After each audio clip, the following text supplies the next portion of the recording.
Marekebisho ya uwanja wa Uhuru ni sehemu ya mpango wa serikali wa kuboresha viwanja vyetu vya Benjamin Mkapa na Uhuru. Hapa tulipo kulikuwa kuna kazi ya kubadilisha paa, pale lilokuwepo lilikuwa limechakaa likawa linavuja, lakini kuna kazi ya kufunga viti vyote zaidi ya 20,000 katika uwanja huu. Kazi hiyo imeanza, mnaviona nyuma yangu ni viti ambavyo tayari vimewekwa katika jukwaa kuu, lakini tulikuwa tuna matatizo makubwa kwenye pitch, eneo la kuchezea ambalo tutaweka nyasi bandia. Kazi hizi zote zinaendelea. Lakini pia kwenye eneo la barabara ya kuzunguka uwanja, running track, na yenyewe ilikuwa imechakaa, tumeshaweka tabaka jipya. Kuna sehemu ilikuwa ina kera hapa Uhuru, ilikuwa inaotesha nyasi, pana kama kimsitu cha nyasi hivi.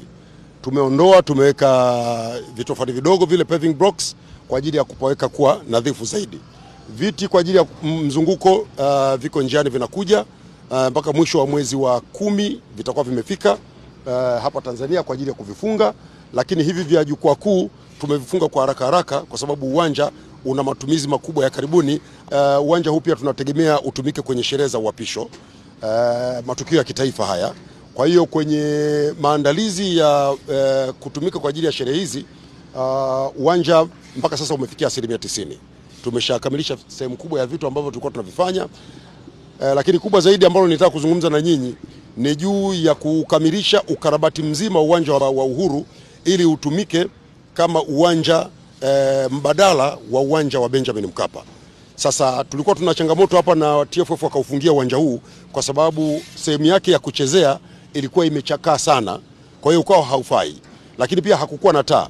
Kwa hiyo kwenye ukarabati huu tunafunga taa, tunabadilisha na tumetumia teknolojia tofauti kidogo. Mkiangalia eneo la kuchezea tumeanza na zege, na kuna vitu vitawekwa baada ya hapo zege ili visiumize wachezaji miguu yao, ili uwanja uwe tayari. Mkandarasi atakabidhi uwanja huu kabla ya tarehe 21 ya mwezi wa 11 itakuwa imekamilika, na tunatarajia akamilishe kabla, kwa sababu serikali imemuongezea fedha afanye kazi haraka zaidi.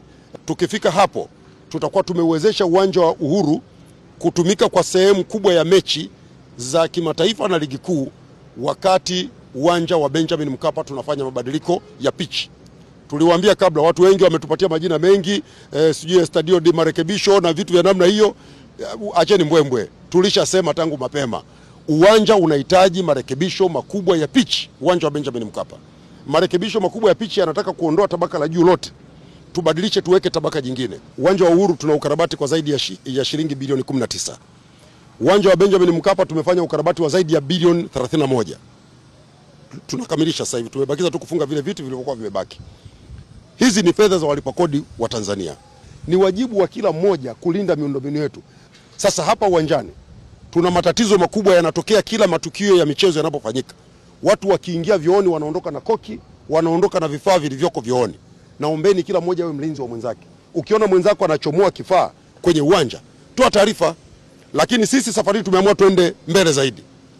Tumeshaamua kuanzia sasa matukio yote ya uwanja wa Uhuru, uwanja wa Benjamin Mkapa na viwanja vyote vya serikali tutaweka toilet attendants kwenye vyoo vyote, tutaweka watu. Sasa kajichanganye, uende ukangoe koki, tukikukamata utatengeneza vyoo vyote. Kwa hiyo naombeni watu mkija viwanjani, njooni mtumie viwanja, sio kuja kuvihujumu. Sasa hivi uwanja wa Uhuru tukishakamilisha utakuwa ni uwanja ambao unatumika usiku na mchana, kwa sababu tunafunga taa, na wote mmeona tumeleta container zima la taa nzuri kabisa kutoka kampuni bora ya kuzalisha taa duniani, ziko pale. Nyasi tunazoweka hapa ni za ubora wa kiwango namba 1, ndio zitakazofungwa hapa uwanja wa Uhuru. Na tumekuja safari hii tunaweka kitu kinaitwa shock pad. Tunaweka shock pad kwa sababu teknolojia ambayo imekuwa ikitumika kuweka nyasi bandia kwenye viwanja vingi, hawaweki shock pad. Matokeo yake wachezaji wakicheza wanaumia miguu. Hapa sasa tumezingatia ubora wa kimataifa. Tunaweka nyasi lakini tutakuwa na shock pad ili wachezaji wakicheza wasipate madhara.